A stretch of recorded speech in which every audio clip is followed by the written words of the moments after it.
Hello, this is Patrick Barnard in Montreal. It is Sunday, November 23rd, 2025. This is the 28th International Press Review. The weather now in Montreal is sort of mixed weather. It can be quite beautiful. This press review is going to cover a mixture of topics. I'm going to talk about an American historian called Alfred McCoy.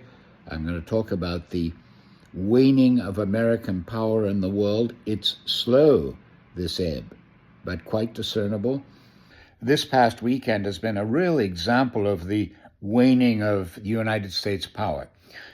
This weekend, there were two international meetings, one in South Africa, one in Brazil, one the G20 meeting in Africa, the other an environmental meeting, the COP30 meeting. At both meetings, the United States was absent. That is something entirely new. The United States is now notable at moments for its absence. While the United States was absent in Africa, absent at the COP meeting in Brazil, there was a kind of diplomacy going on, but it was described as being extremely dysfunctional. What happened was that there was a supposed 28-point plan for Ukraine that was supposedly a United States document. In fact, it was written by the Russians, and it was presented as American. Donald Trump, raged on social media, but then Secretary of State Marco Rubio went over to Geneva very quickly because the document itself was clearly Russian in essence. It provoked incredible reaction in Ukraine and Europe, as it should have, and within the United States State Department. So Trump raged, Rubio sought to repair the damage. Here's the way it sounded in reporting about this weekend.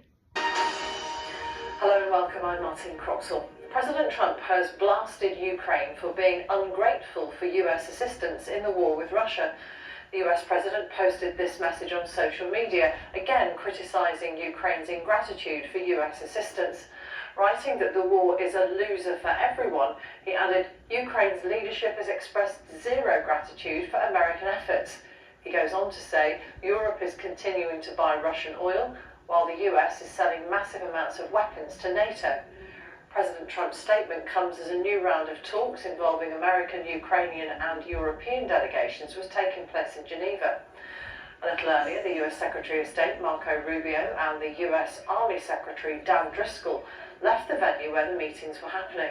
This was the moment the Ukraine team left the hotel in Geneva. Ukraine's top security official posted on Telegram that they expect to make more progress today and that many Ukrainian priorities are currently in the proposal. Well, this is the scene live in Geneva. My personal view that we've had probably the most productive and meaningful meeting so far in this entire process since we've been involved from the beginning. We have a very good work product that was already built on a foundation of input from all the relative parties involved here, and we were able to go through some of those items now, point by point, and I think we've made good progress. So where did things stand at the end of the weekend? There was a raging president, a Secretary of State, Mr. Rubio, acting as a fireman, the Europeans chiming in naturally, and the Ukrainians. So the initial 28-point plan, described by some Republicans as disgusting, in fact, became modified. But there's a paradox here. The more this document, this plan, accommodates the Ukrainians, the less likely the Russians are going to accept it.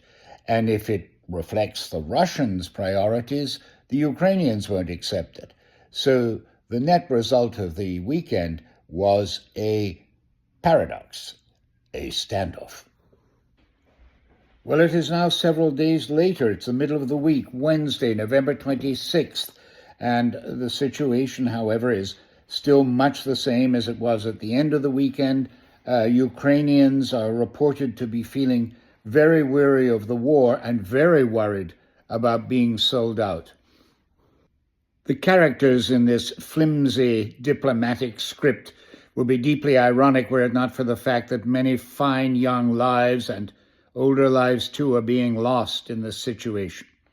However, the Ukrainian problem and the problem of the Americans has to do with something much deeper.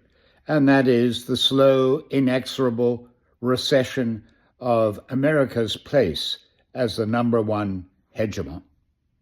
The etymology of the name Ukraine refers to something that is a region or borderland, and indeed it is Ukraine's nature as a borderland between East and West that is also at the heart of this. Ukraine should not reduce its army. Ukraine should not cede any territory under any agreement.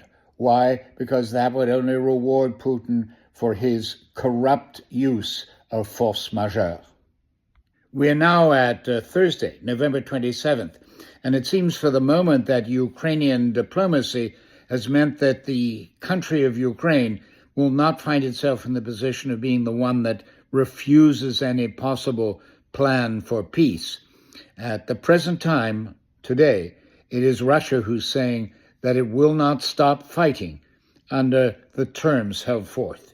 A civilization so powerful it could never be conquered from without, yet it found the seeds of its destruction within itself.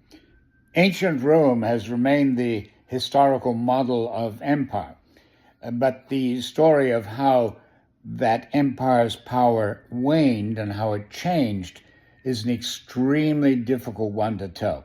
I began this press review by talking about the American historian Alfred W. McCoy. He's written about many aspects of American life. He's an expert on the Philippines. He's a voice worth listening to. Alfred McCoy loves his own country, but he's always been fascinated by the other. He lived in Australia for 10 years, for example.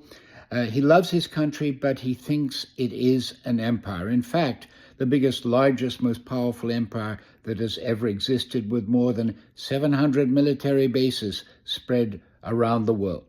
At the same time, he believes, and I think this is true, that the power of that empire is waning. And I also believe, and I think he probably does, that Trump's revanchisme, as they say in French, is a product of the Trump people's perception that basically the United States is losing its place, its historical place in the world, and losing it, it seems, to China. Recently, Alfred McCoy has been writing global history centered on the rise and fall of empires and notions taken from the founders of geopolitics some 100 years ago, ideas like the world island of Eurasia, which is the locus for all the centers of global power. Interestingly enough, figures in the Trump administration seem to have the same kind of geopolitical ideas, with the world divided up into tectonic plates, China, Europe, the Americas.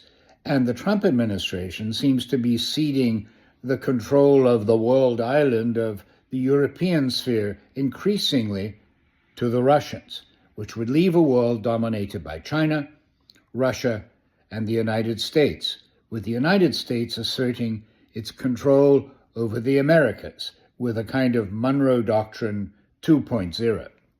Make America great again. The very term indicates an anxiety about a loss of United States power. Alfred McCoy divides the world up into empires when he looks at the past, and he thinks that the most successful of empires have created what he calls world orders. The first that he sees was the Iberian Order, Portuguese and Spanish, then the British Empire, and then the world order created by the United States in 1945, which he sees as ebbing in 2030. McCoy does see China surpassing, going beyond his own United States.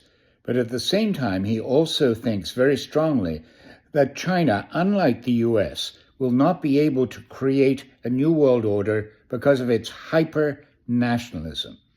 That would leave us, everyone, faced with a multipolar world which would require an altogether new order.